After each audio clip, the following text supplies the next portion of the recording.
Okay, welcome back mga Mystic. This is our general reading for Gemini. Okay, Gemini people, Sun, Moon, and Rising Sign. Let's see about your reading for this 2025. Ano ba ang dapat natin makita para sa mga Gemini? Sun, Moon, and Rising Sign. Okay, for this is for Gemini. Gemini, Sun, Moon, and Rising Sign. So, Gemini. Oh, Ten of Swords, Justice, Hermit card, Six of Pentacles, Six of Wands, and the Full card. So, Gemini people, for what I can see here this year, tapos na po ang matitindi ninyong kalbaryo.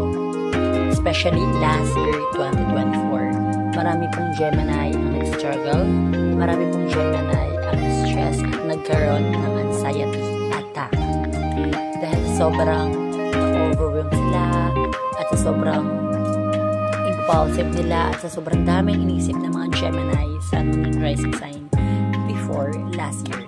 Is talagang ang dami nilang pinagdaan ng matitinding challenges in their life. Hero in the Six of Pentacles, Gemini, I can see her na unti-unti na kayong na-align or unti-unti nyo na na-align yung sarili ninyo. So kung ano ba talaga yung gusto ninyo, unti-unti nyo na naiintindihan, naunawaan kung ano yung life purpose ninyo. Nakikita nyo na kung saan path kayo, anong path of career ba ang dapat ninyong i-take or tahakin. Unlike before, just like what I mentioned, napaka-impulsive ninyo. You made a lot of decision na mali. Diba?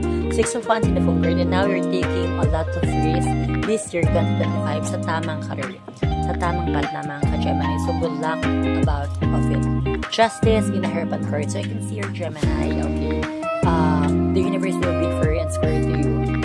Ngayon ay magiging patas ang laban at magiging stable na ang inyong buhay. Unlike before talaga, you've been a lot of struggle, ang dami na inyong pinagdaanan. Okay?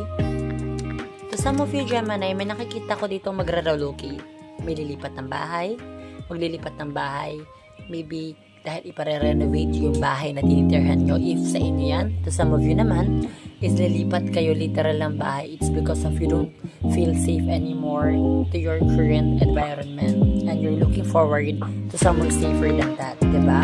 Sa kung saan kayo mas magiging comfortable at masaya, Gemini people.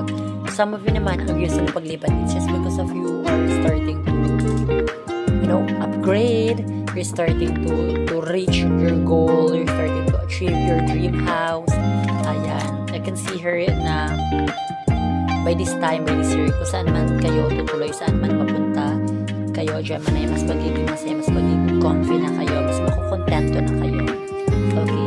Ito, may nakikita rin naman ito na may mga pagtatayo ng negosyo. A family business or a home-based business, Gemini people.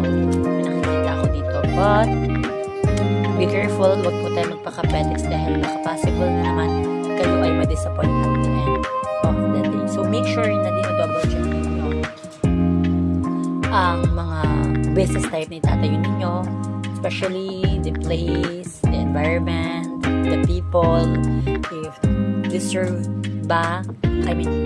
nyo ba na itayo yung negosyo or yung ganung klaseng negosyo nyo sa specific na lugar na iyon.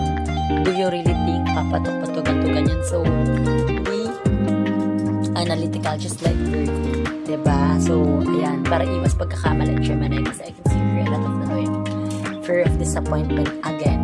Kasi possible po maulit ang nangyari sa past if ever na kayo ay mag-open ng business at hindi natin ito pag-iisipan. Gemini, Sun, Moon, and Rising Sign. Okay, about love life universe. Oh. About love life for Gemini people. Okay, by this year magbo-boom at magiging blooming talaga kayo. So some of you is nagpa-manifest na magkaroon ng lifetime partner, and yes, definitely I can already see her na magkakaroon po kayo ng partner. Namimit siya somewhere, it's either in a hotel, or a mall, or in a cine, or in a crowded place na marami pong tao. Doon nyo siya possible ma-meet. Okay, or doon kayo possible mag-crossover ng tao or na magiging next relationship mo. To other Gemini, there is some people from the past na makikipag-reconnect. When we say makikipag-reconnect, it doesn't mean sila po ay mga ex-partner. Pwedeng ex-best friend, ex-family member. Okay, diba? To some of you, yes, ex-person talaga na magka-comeback. Okay, at muli kayo bubulabugin. And Okay, for Gemini, general reading. Okay, see? And to some of you Gemini people, I can see here a lot of admirer. To some of them, hindi naman romantically admirer nyo sila about the relationship. They would like to negotiate with you. They would like to open a business or makisosyo sa iyo, Gemini. Kasi they know and they believe na meron kang talent or may potential na mag-grow yung business nila sa pakikipag-kaisa or pakikipag-partnership sa iyo. May mga unexpected opportunity rin na darating dito. We also have a Wheel of Fortune, Gemini. And maybe this is your calling na rin talaga para magbago ang inyong lifestyle, Gemini people. I know our reading is very confusing, but this is a general reading. So take only what resonates. So may mga mag-offer ng kanilang business, may mga makikipag-partnership sa iyo, may mga makikipag-collab sa inyo, Gemini. So take it or leave it. Grab the chance, Gemini, kasi this is a calling, this is a sign. Ito na yung pinakinaantay mo. Ito na yung start ng changes ng buhay mo, ng buhay nyo. Diba? Ito na yung ini-expect mong unexpected blessings from the universe. So, regarding about sa health ng mga Gemini health.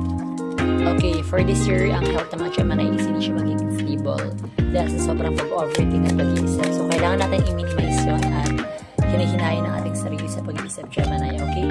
Marami kasi kayong inaantay na pera, na opportunity, career, at until itong Gemini, hindi pa rin dumadating. Last year pa ito, and you're expecting again this year, 2025, na ma-receive yun ito, ganyan. So, inuunahan nyo na agad ang panahon at pagkakataon. So,